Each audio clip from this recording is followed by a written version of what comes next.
فوجی عدالتیں کیا ہیں اور ان میں عام شہریوں کے خلاف مقدمات کی کارروائی کیسے ہوتی ہے؟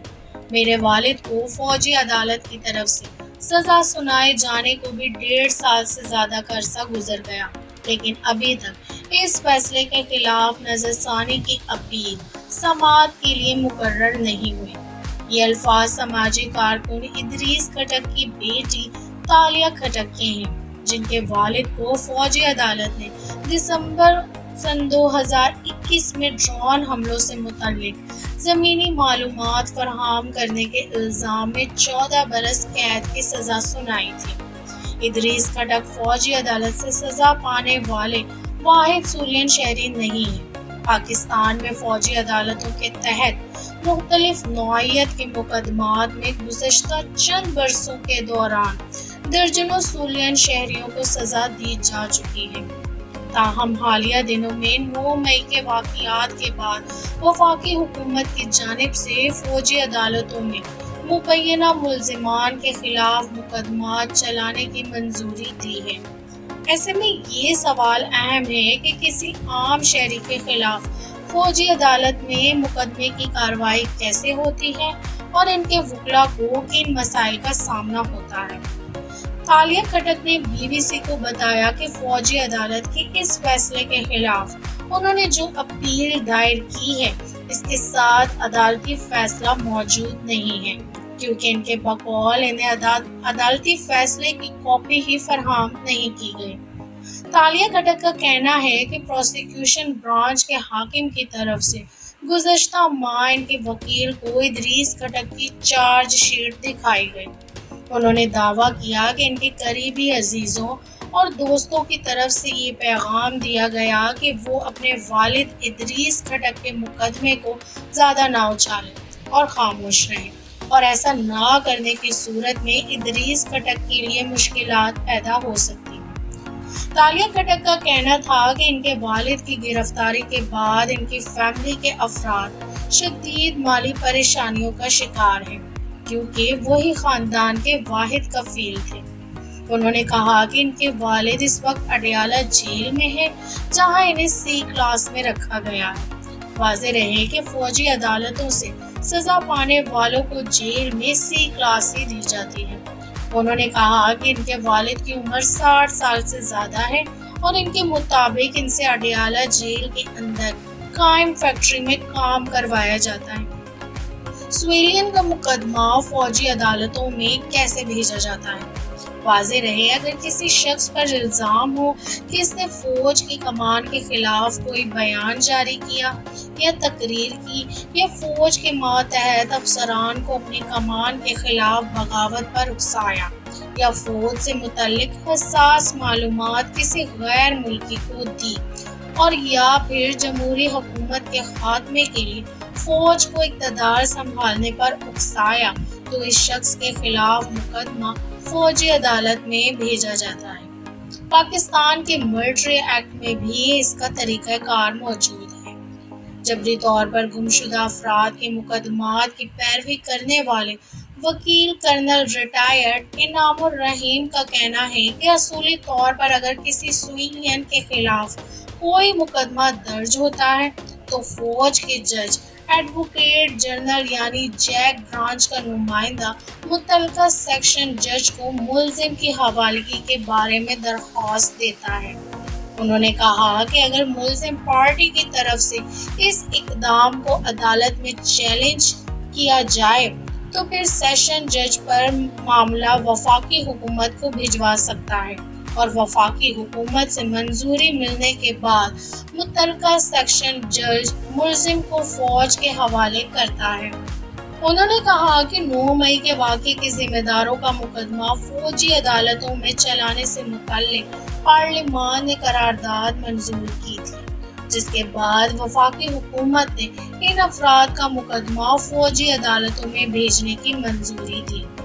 اس لیے جن افراد کے مقدمات فوجی عدالتوں میں بھجوائے گئے تو متعلقہ سیکشن جج نے ان کے مقدمات کے حوالے سے وفاقی حکومت سے رابطہ نہیں کیا۔ کرنل ریٹائرڈ انعام الرحیم کا کہنا تھا کہ ایک مرتبہ جب کسی سویلین کا معاملہ فوجی عدالت میں چلا جاتا ہے تو فوج کے پروسیکشن برانچ کا ایک افسر ملزم کے خلاف تمام شواہد اکٹھے کرتا ہے اور تمام شواہد کا ریکارڈ ملزم کو فراہم کر دیا جاتا ہے۔ انہوں نے کہا کہ ملزم کو شواہد کا ریکارڈ فراہم کرنے کی 24 گھنٹوں کے بعد اسے اس مقدمے کی سماعت کے لیے قائم کی گئی خصوصی عدالت میں پیش کیا جاتا ہے۔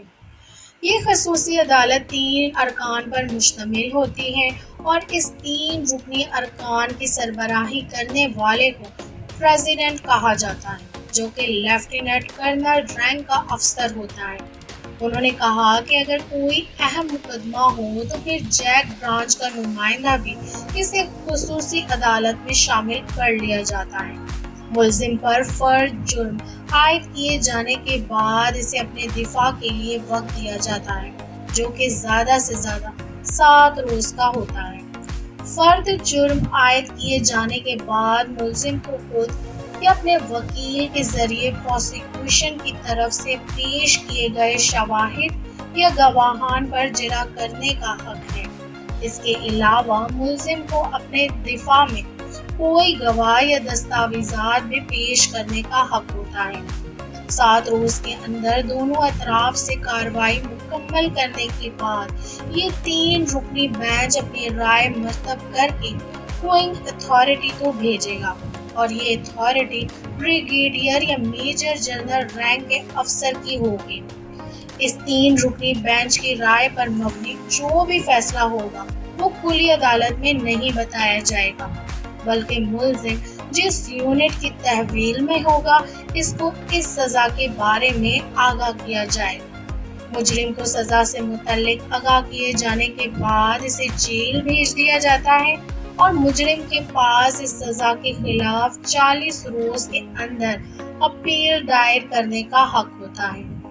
اپیل دائر ہونے کی صورت میں مجرم کی اپیل سننے کے لیے ایک عدالت قائم کر دی جاتی ہے،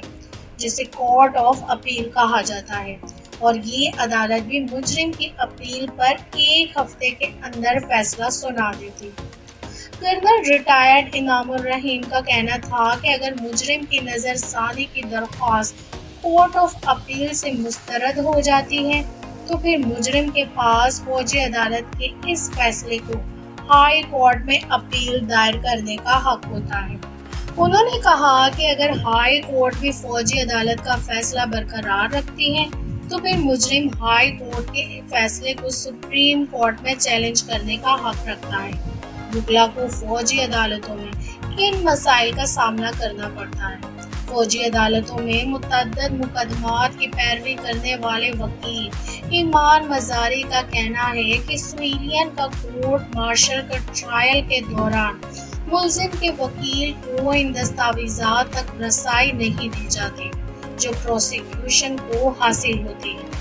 انہوں نے کہا کہ متعدد مقدمات میں ایسا ہوا ہے کہ فوجی عدالت نے کسی مقدمے کا فیصلہ سنایا ہو تو اس فیصلے کی کاپی یا تو ملتی ہی نہیں، اور اگر ملتی بھی ہے تو اس فیصلے کے خلاف اپیل کرنے کا وقت گزر چکا ہوتا ہے۔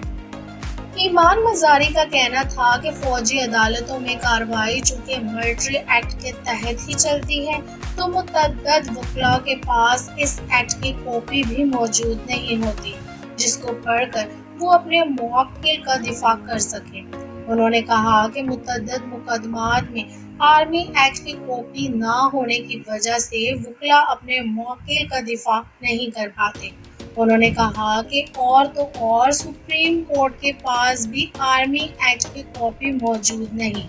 جس کا برملا اظہار سپریم کورٹ کے متعدد ججز بھی کھلی عدالت میں کر چکے ہیں۔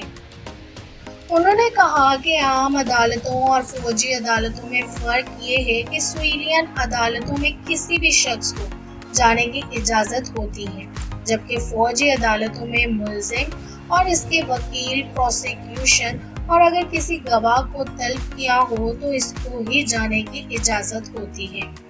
ایمان مزاری کا کہنا تھا کہ فوجی عدالتوں میں جو فوجی افسران عدالتی کارروائی کنڈکٹ کراتے ہیں ان کی لیگل ٹریننگ نہیں ہوتی اور نہ ہی انہیں قانون، شہادت اور دیگر قوانین کے بارے میں زیادہ معلومات ہوتی ہیں، جبکہ اسکول عدالتوں میں کام کرنے والے ججز اور پروسیکیوٹر قانون پڑھ کر اور لیگل ٹریننگ حاصل کر کے وہ اس مقام پر پہنچتے ہیں۔ انہوں نے کہا کہ اگرچہ فوجی عدالتیں آئین کے تحت قائم کی گئی ہیں، لیکن سپریم کورٹ اپنے فیصلوں میں کہا ہے کہ انتہائی ناگزیر حالات میں کسی سویلین کا ٹرائل فوجی عدالتوں میں کیا جا سکتا ہے۔ بی بی سی نے عام شہریوں کے خلاف فوجی عدالتوں میں مقدمات کی کارروائی اور اس کے دوران پیش آنے والی مشکلات میں پاکستان کی فوج کے شعبہ تعلقات عامہ ISPR سے بھی رابطہ کرنے کی کوشش کی، تاہم اب تک ان کی جانب سے کوئی جواب نہیں دیا گیا۔ واضح رہے کہ PTI کے دور حکومت میں 29 سویلین کا کورٹ مارشل کرنے پر سابق وزیر اعظم عمران خان، سابق army chief general Qamar Javed Bajwa اور ISI کے سابق سربراہ لیفٹیننٹ جنرل فیض حمید کے خلاف سپریم کورٹ میں درخواست دائر ہوئی ہے۔ اس درخواست میں سویلین کے حقوق کی خلاف ورزی پر عمران خان، سابق army chief general Javed Bajwa اور جنرل لیفٹیننٹ فیض احمد کے خلاف فوجداری کارروائی شروع کرنے کی استدعا کی گئی۔ درخواست میں استدعا کی گئی کہ 29 میں سے صرف 5 افراد کو وکلا تک رسائی کی اجازت دی گئی۔ جن 5 افراد کو وکلا تک کی رسائی دی گئی، ان میں سماجی کارکن ادریس خٹک بھی شامل ہے۔ درخواست میں استدعا کی گئی کہ عدالت قرار دے کہ عمران خان، جنرل ریٹائرڈ قمر جاوید باجوہ اور لیفٹیننٹ جنرل ریٹائرڈ فیض حمید نے اختیارات سے تجاوز کیا اور ان تینوں اشخاص نے خلاف قانون شہریوں کو اغوا کیے رکھا، لہٰذا ان کے خلاف قانونی کارروائی کی جائے۔